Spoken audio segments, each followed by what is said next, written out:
देख रहे हैं राष्ट्रवादी संदेश। पूजनीय गुरुदेव के चरणों में वंदन और कोटि कोटि अभिनंदन। उपस्थित सभी मुनि प्रवर, पूजनीय साध्वीगण,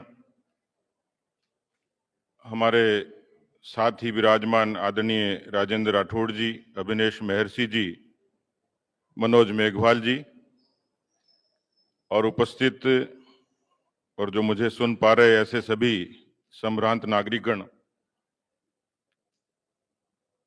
मैं तो खुद अभी तक स्पंदित हूं कि गुरुदेव का मेरी सी छोटी सी कुटिया पे चरणारविंद रखे गए। मैं उन सौभाग्यशाली व्यक्तियों में से हूं कि जिनको आचार्य श्री तुलसी जी से, आचार्य महाप्रज्ञ जी से संवादकार दर्शन का सौभाग्य मिला और उसी परंपरा में ये कहते हैं समाज में कि संतों के दर्शन, उनसे सत्संग, ये भाग्यशाली व्यक्तियों के हिस्से में होता है और ये संस्कार और सौभाग्य मुझे मिला। आज का पूर्व निर्धारित कार्यक्रम था, महामहिम राज्यपाल महोदय को भी पधारना था। समिति के लोगों ने मुझे भी आग्रह किया कि राज्यपाल महोदय पधारें। मैंने व्यक्तिगत रूप से महामहिम को आग्रह किया था, लेकिन उनको रुग्णता के कारण आज वो अनुपस्थित हुए। पर उनकी भावनाएं मुझे लगता है कि पूरे तेरा पंथ के सभी अनुयायियों के लिए हैं। अभी जैसा माननीय राठौड़ साहब ने कहा, और ये सत्य ही है कि हम सब लोग सौभाग्यशाली हैं कि हमें इस सनातन देश में, भारत में जन्म लेने का सौभाग्य मिला। मुझे याद आता है हमारे तत्कालीन राष्ट्रपति, और जिनको दुनिया के एक महान वैज्ञानिक के रूप में जाना जाता है, इस विश्व के सबसे बड़े लोकतंत्र के वो मुखिया बने।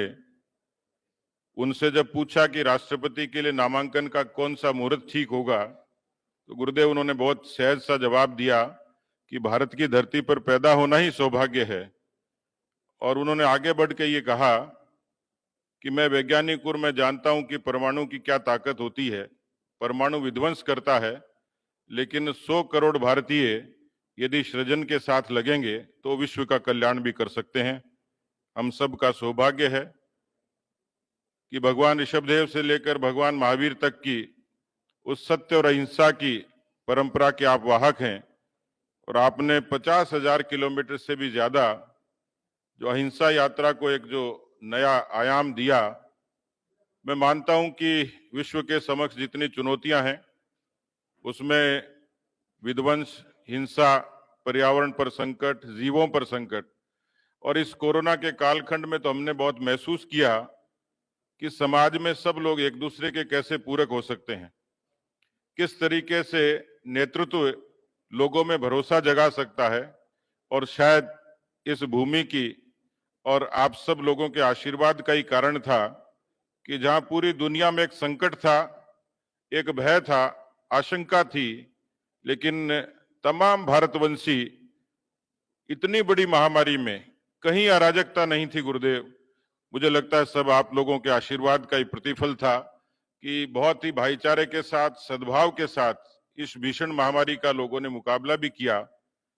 आपसे निवेदन और आग्रह रहेगा कि इस समय जो हमारी नई पीढ़ी है उसमें कदाचित कुछ संस्कारों का लोप भी है। वो करियरिस्टिक और भविष्य के प्रति शंकित तमाम युवा पीढ़ी कहीं न कहीं अवसाद से ग्रसित भी है, और इस समय जो बड़ी चुनौती दिखती है वो नशे के रूप में चारों तरफ दिखाई देती है। मैं अभी पंजाब के चुनाव प्रचार से ही सीधे आया हूं।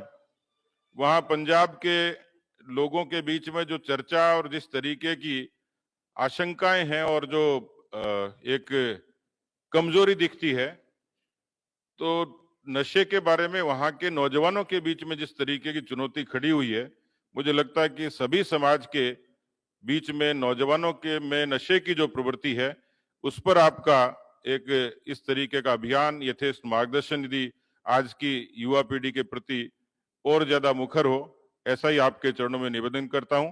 मैं अपने आप को, मेरे पूरे परिवार को भी सौभाग्यशाली मानता हूं, हमारे तमाम मेरे संस्था के जो सदस्य हैं उन लोगों के लिए भी, क्योंकि सब लोग यहाँ पधारे, आपके दर्शन का सौभाग्य मिला। इसी तरीके से एक सनातन अनवरत आशीर्वाद और मंगल शुभकामनाएं आपकी तरफ से हमें मिलती रहे, ताकि हम लोग और ऊर्जावान होकर समाज और राजनीति के लिए काम करते रहें। ओम अरहम।